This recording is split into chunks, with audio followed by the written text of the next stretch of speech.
आइए हम लोग इस ग्रामीण विकास के अंतर्गत अगले चैप्टर, अगले अध्याय की शुरुआत करते हैं और उस आपके चैप्टर का नाम है रोजगार समृद्धि। यह अभी मैं अंग्रेजी बताऊंगा। समृद्धि, वृद्धि, ये सब कुछ ऐसे शब्द हैं।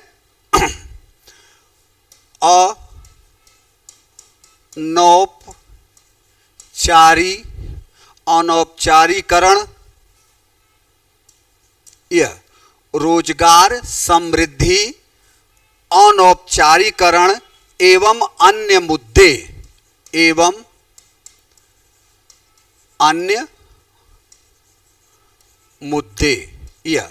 ये आपके नए चैप्टर का नाम है। यह अब बात को समझिएगा क्या कि मेन मामला एम्प्लॉयमेंट रोजगार और अनएम्प्लॉयमेंट बेरोजगार वाला है। अनौपचारीकरण कहते हैं ना, कोई काम करते हैं तो आप हो सकता है इसकी अंग्रेजी अच्छे से समझे। अनौपचारीकरण कहते हैं ना कि एक पूरे मन लगाकर, पूरे निष्ठा ईमानदारी से काम करना। एक आप कहते हैं केवल फॉर्मेलिटी करिए, अनौपचारीकरण। यह कि एक तो यह होता है कि आपको पूरे समय काम मिला है, और दूसरा होता है कि पूरे समय काम नहीं मिला है, थोड़ा बहुत काम मिला है। आप अगर रोजगार की प्रवृत्ति को देखेंगे, रोजगार के नेचर को भारत में देखेंगे, तो आप ये पाएंगे बड़े पैमाने पर कि अब इसकी स्थिति क्या है। तो आइए इसमें सबसे पहले हम लोग परिचय यानी इंट्रोडक्शन, इस चैप्टर के बारे में हम लोग इंट्रोडक्शन पर बात करें। तो एक व्यक्ति है, जब वह अपने कार्यशील आयु में आता है, पिछले क्लास में मैंने बताया है कि जैसे आप कि अगर 15 वर्ष के ऊपर आपका उम्र है, भले आप आज पढ़ाई कर रहे हो, लेकिन अब आप देश के कार्यशील जनसंख्या के आयु वर्ग में आ गए हो। यानी 15 वर्ष से ऊपर अगर भारत में कहा जाए और 64 वर्ष तक, तो यह हमारी कार्यशील आयु, पिछले क्लास में बताया हूं कि जनसंख्या है। तो व्यक्ति को अपने जीविकोपार्जन के लिए कुछ न कुछ कार्य करना पड़ता है, क्योंकि अगर हम कार्य नहीं करेंगे तो आय कहां से अर्जित करेंगे। क्योंकि जो सिस्टम बना है, उस सिस्टम के अंतर्गत हर व्यक्ति को अपने जीविकोपार्जन के लिए कार्य करना होगा। गांधीयन चिंतन पर अगर हम बात करें, तो गांधीयन चिंतन ने या गांधी जी ने यह बात कहा कि शिक्षा, हस्तकला और प्रशिक्षण, कहा कि गांधी जी ने कहा, गांधी कि भारत में शिक्षा, हस्तकला और प्रशिक्षण को बढ़ावा देना चाहिए। जब गांधी जी का युग था, उस समय हमारा समाज, हमारे देश की दशा अलग थी।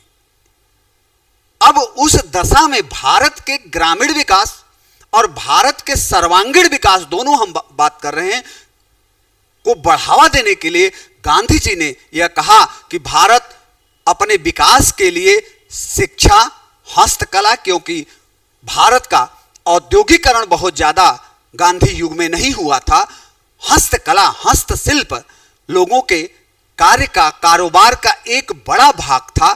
तो इसलिए गांधी जी हस्तकला और प्रशिक्षण, चूंकि देश में मशीनीकरण का अभाव था, तो ऐसे में यह हुआ कि हमारे पास अधिकतम श्रमिक अकुशल हैं, जिसको आप अंग्रेजी में अनस्किल्ड कहते हैं।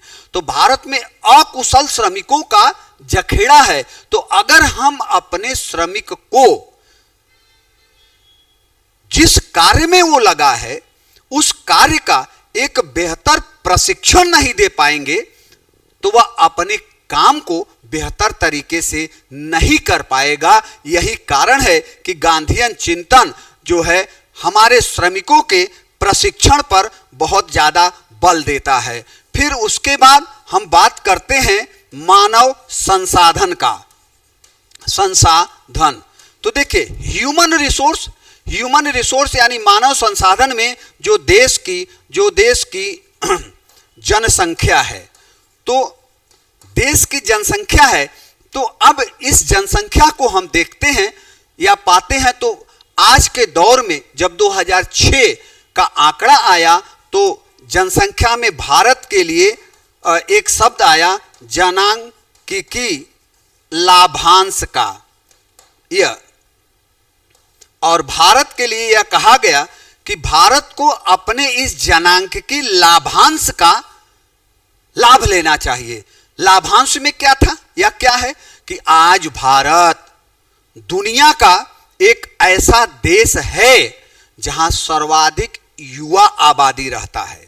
अब आप समझिएगा इस जनांकिकी लाभांश यूपीएससी में कई बार मेंस में आ चुका है, निबंध भी आया है कि आज भारत दुनिया का एक ऐसा देश है जहां सर्वाधिक युवा आबादी है।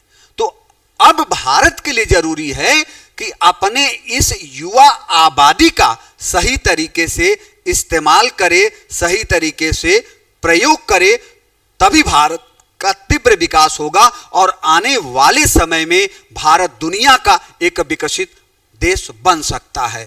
अब सवाल यह है कि अगर युवा आबादी है तो उस युवा आबादी को समय पर रोजगार दिया जाए। आमतौर पर समाज में देख रहे हैं, आप भी बच्चे कंपटीशन के हैं कि लगभग 20-22 वर्ष, आप देखिए अपने ऊपर मूल्यांकन करिए कि लगभग 20-22 वर्ष स्कूली शिक्षा या कॉलेज यूनिवर्सिटी की शिक्षा में आपका चला जाता है। उसके बाद 3-4-5 वर्ष प्रतियोगी परीक्षाओं की तैयारी में चला जाता है। यानी अब आप कहां गए, अब आप 25 के ऊपर चले गए और धीरे धीरे अगर सिलेक्शन समय पर नहीं हुआ तो आप 30 के आसपास पहुंच गए। आज अगर एक एवरेज बात किया जाए, जो मैं चूंकि आप लोगों को प्रतियोगी विद्यार्थियों को पढ़ाता हूं तो मैं ये पाता हूं कि लगभग सिलेक्शन पाने, जो टॉप क्लास है अपवाद को छोड़ दीजिए, तो बाकी जो एवरेज सिलेक्शन पाने का जो एवरेज उम्र है वह लगभग 27 से 30 वर्ष हो गया है। मैं ये देख रहा हूं कि 25, 26, 27 आते आते तब जाकर 27 में, 28 में, 29 में, 30 साल में, कई लोगों को तो 35-36 साल में नौकरी मिलता है। तो अब आप बताइए कि उस युवा के उम्र का, कार्य करने का, जो बेहतर श्रम बल का, ताकत का, ऊर्जा का जो सबसे पीक समय था, वो तो परीक्षा की तैयारी में, नौकरी पाने में निकल गया। क्योंकि प्राकृतिक कारण है कि अब जैसे बायोलॉजी पढ़ेंगे कि जैसे जैसे अब 30 के बाद व्यक्ति चलता है तो धीरे धीरे, हला पता नहीं लगता है लेकिन धीरे धीरे ह्रासमान नियम यानी हमारी ऊर्जा में कमी होने लगती है, कार्य की वह प्रवृत्ति नहीं रह जाती और 40 के बाद तो और तेजी से कार्य की प्रवृत्ति घटती है। लेकिन सवाल यह है कि भारत में किसी भी व्यक्ति को अपने जीविकोपार्जन के लिए कार्य करने चाहिए। अब सवाल यह है कि हमारे इस मानव संसाधन में जो जनसंख्या है, जनसंख्या कार्य करता है, तो पहले यह जाना जाए कि यह कार्य कितने प्रकार का होता है। देखो बेटा, कार्य 2 प्रकार का होता है। यह पहले समझो, एक को कहते हैं आर्थिक कार्य, इकोनॉमिक वर्क, या इसी को हम कहते हैं उत्पादक कार्य। और जो दूसरा होता है इसको कहते हैं गैर आर्थिक कार्य, या इसी को कहते हैं हम सामाजिक कार्य, सोशल वर्क। अब देखिए, अब दोनों को पहले डिफाइन करिए। आप एनसीईआरटी के विद्यार्थी हैं और आपके लिए यहां यही जरूरी है, मैं बार बार कहता हूं कि आप अपने बेस को मजबूत करिए और कॉन्सेप्ट को क्लियर करिए, क्योंकि अगर आपको कॉन्सेप्ट क्लियर नहीं होगा तो आगे जब एडवांस इकोनॉमी या अन्य कोई विषय पढ़ेंगे तो वह नहीं समझ में आएगा। अब देखिए, आप काम करते हैं, हम काम करते हैं, आपके माता पिता काम करते हैं, देश में कोई काम करता है तो वह दो प्रकार का कार्य करता है, या तो आर्थिक या उत्पादक कार्य, या गैर उत्पादक या सामाजिक कार्य। अब दोनों को डिफाइन करिए, क्योंकि जब तक यह कार्य डिफाइन नहीं होगा तब तक हम यह परिभाषित नहीं कर पाएंगे कि कौन व्यक्ति रोजगार में है, कौन व्यक्ति रोजगार में नहीं है। देखिए, आर्थिक कार्य, जिस कार्य को करने पर पारितोषित या मजदूरी, अब सरल हुआ होगा, चाहे पारितोषित करिए या मजदूरी या वेतन के रूप में मुद्रा या अनाज भी कह सकते हैं, मुद्रा में भुगतान होता है, उसे आर्थिक या उत्पादक कार्य कहते हैं। परिभाषा देखिए कि जिस कार्य को करने पर आपको वेतन या मजदूरी, पारितोषिक मतलब अंग्रेजी में रिवार्ड कहते हैं, भाई कोई काम करेगा तो कार्य के बदले में उसको कुछ प्राप्त होगा, और अगर कुछ नहीं मिलता तो कोई व्यक्ति कार्य क्यों करेगा। दान पुण्य सामाजिक सहायता की बात यहां ना करिए। अगर आप रोजगार में जाते हैं तो क्या उम्मीद करते हैं, यही ना कि जो नियोक्ता मतलब जिसके यहां आप नौकरी करते हैं, चाहे सरकारी हो चाहे अर्ध सरकारी हो चाहे कोई भी हो, तो वह नियोक्ता आपको उस कार्य के बदले में आपको वेतन या मजदूरी दे। अगर वेतन या मजदूरी नहीं मिलता है तो कोई व्यक्ति काम क्यों करेगा, यह समझिए। तो कहने का मतलब, अगर कोई व्यक्ति कार्य करता है और कार्य के बदले में उसे वेतन मजदूरी के रूप में मुद्रा या आय, कुछ भी कह लीजिए, में भुगतान होता है तो वह आर्थिक कार्य कहलाएगा। उदाहरण ले लीजिए, जैसे मैं अध्यापन का काम कर रहा हूं, मैं आपको एक अध्यापक के रूप में आपको सेवा दे रहा हूं, और आप इस सेवा को प्राप्त करने के लिए हमारी संस्था को फीस के रूप में भुगतान कर रहे हैं, और हमारी संस्था मेरे इस कार्य के बदले मुझे वेतन या मजदूरी जो भी कह लीजिए देती है। तो इसका मतलब अगर मुद्रा में वह वेतन या मजदूरी मिला तो वह हमारा कार्य, यह जो कर रहा हूं आपके पढ़ाने का, यह आर्थिक कार्य कहलाया। अगर मुद्रा में भुगतान नहीं हुआ तो वह मेरा कार्य आर्थिक कार्य या उत्पादक कार्य नहीं होगा। और आप आगे जब जाएंगे, यानी जब एडवांस इकोनॉमी पढ़ेंगे, तो जब जीडीपी जीएनपी आप पढ़ेंगे तो आप यही पढ़ेंगे कि जो देश के राष्ट्रीय आय की गणना करता है, हमारे देश में कौन करता है?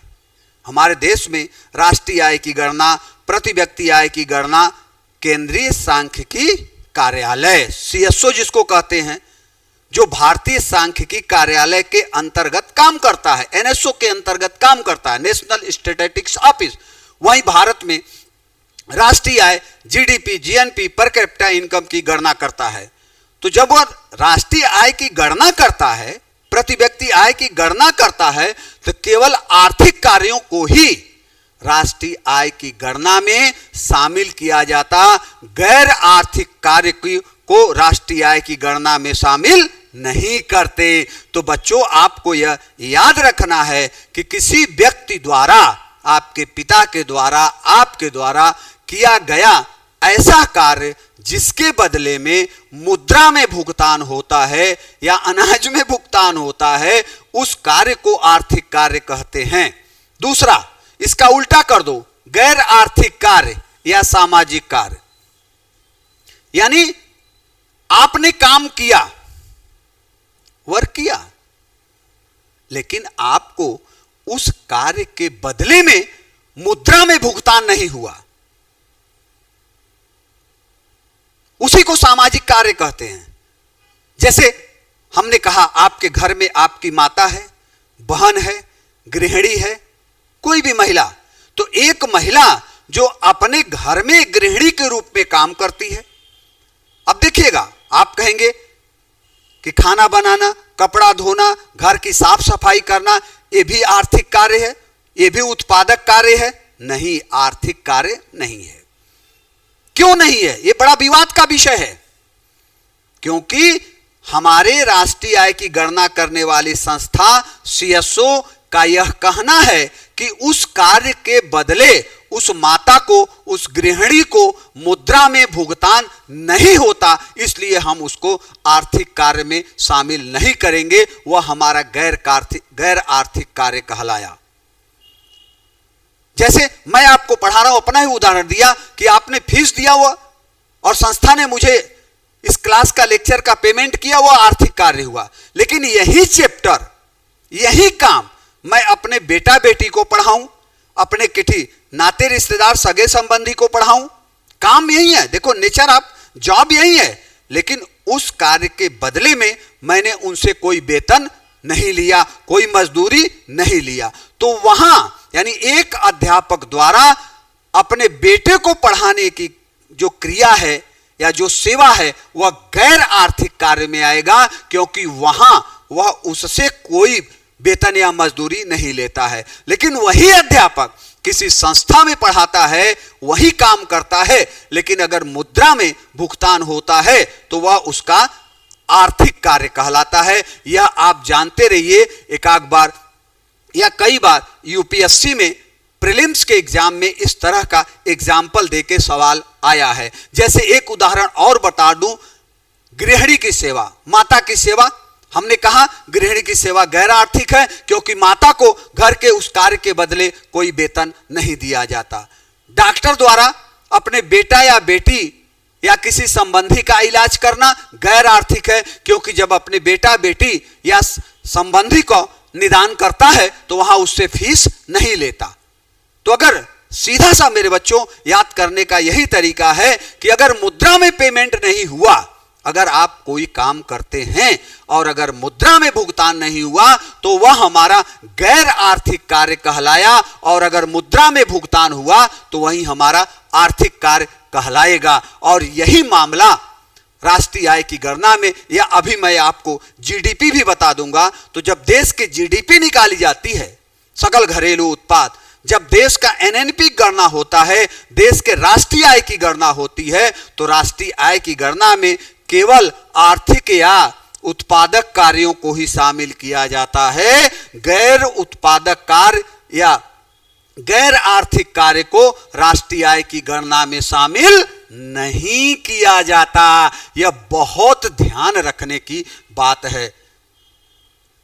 रोजगार में लगा है, रोजगार ग्रोथ की बात करेंगे, इसका मतलब देश में जितने लोग गैर आर्थिक कार्य में लगे हैं, साधु, सन्यासी, भिखारी, फकीर हैं, जितने लोग गैर आर्थिक कार्य में लगे हैं, उनका योगदान देश के राष्ट्रीय आय में नहीं है, क्योंकि वो उत्पादक कार्य नहीं करते। ये आपको एनसीईआरटी के बेस में जानना बहुत जरूरी है। तो आज की क्लास यहीं पर, जब कल हम लोग आते हैं तो इसी रोजगार समृद्धि पर, रोजगार वगैरह, फिर उसके बाद रोजगार का नेचर क्या है हमारे यहाँ ग्रामीण क्षेत्र में, शहरी क्षेत्र में, महिलाओं पुरुषों का कार्यानुपात क्या है, इन सबको पढ़ा जाएगा।